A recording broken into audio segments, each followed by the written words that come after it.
Delhi high court ने hotel और restaurant के द्वारा लगाए जाने वाले सर्विस चार्ज पर लगी रोक पर केंद्र सरकार को बड़ा झटका दिया है। दरअसल केंद्र सरकार ने सर्विस चार्ज की वसूली पर रोक लगाई थी, लेकिन अब दिल्ली हाईकोर्ट ने रेस्टोरेंट्स पर नो सर्विस चार्ज ऑर्डर पर रोक लगा दी है। आपको बता दें, इससे पहले 4 जुलाई को केंद्रीय उपभोक्ता संरक्षण प्राधिकरण यानी कि CCPA ने नई गाइडलाइंस जारी करते हुए रेस्टोरेंट में सर्विस चार्ज वसूलने पर रोक लगाई थी।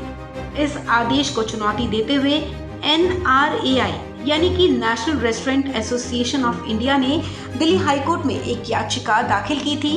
इस याचिका पर सुनवाई करते हुए दिल्ली कोर्ट ने रेस्टोरेंट्स पर नो सर्विस चार्ज ऑर्डर पर रोक लगा दी। हाईकोर्ट ने सर्विस चार्ज को लेकर CCPA के दिशा निर्देशों पर रोक जारी रखते हुए बड़ी टिप्पणी की है।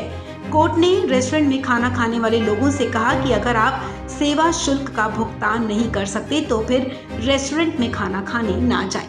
जस्टिस यशवंत वर्मा ने NRAI और federation of hotels and restaurant association of India की याचिकाओं पर सुनवाई करते हुए CCPA के 4 जुलाई के दिशा निर्देशों को चुनौती देते हुए कहा कि इस मुद्दे पर विचार करने की जरूरत है। उन्होंने इस मामले में अधिकारियों को अपना जवाब दाखिल करने को भी कहा है। दरअसल 4 जुलाई को केंद्रीय उपभोक्ता संरक्षण प्राधिकरण ने गाइडलाइंस जारी की थी, जिसके मुताबिक होटल और रेस्टोरेंट बिल में सर्विस चार्ज नहीं जोड़ सकते, लेकिन ग्राहक की मर्जी होगी तो वो अपनी इच्छा से सर्विस चार्ज का भुगतान कर सकते हैं। इसके बाद national restaurant association of India और federation of hotels and restaurants association of India की तरफ से याचिका दायर की गई। इसमें CCPA के द्वारा होटल और रेस्टोरेंट के द्वारा वसूले जाने वाले सर्विस चार्ज पर रोक के संबंध में जारी निर्देशों को रद्द करने की मांग की गई थी। Federation of hotels and restaurant association of India की तरफ से वरिष्ठ वकील सुमित सेठी ने कहा कि CCPA के पास इस तरह के आदेश पारित करने का कोई अधिकार भी नहीं था। उन्होंने कहा कि अगर मैं बेची गई वस्तु की कीमत में सेवा शुल्क जोड़ दूं तो भोजन की कीमत बढ़ जाएगी।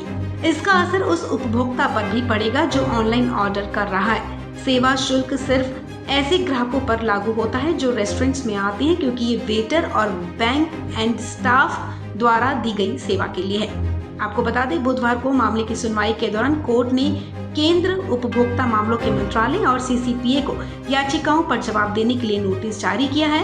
इस मामले पर अब अगली सुनवाई 25 नवंबर को होगी। इस खबर में फिलहाल इतना ही। तमाम अपडेट्स के लिए आप बने रहें वन इंडिया हिंदी के साथ।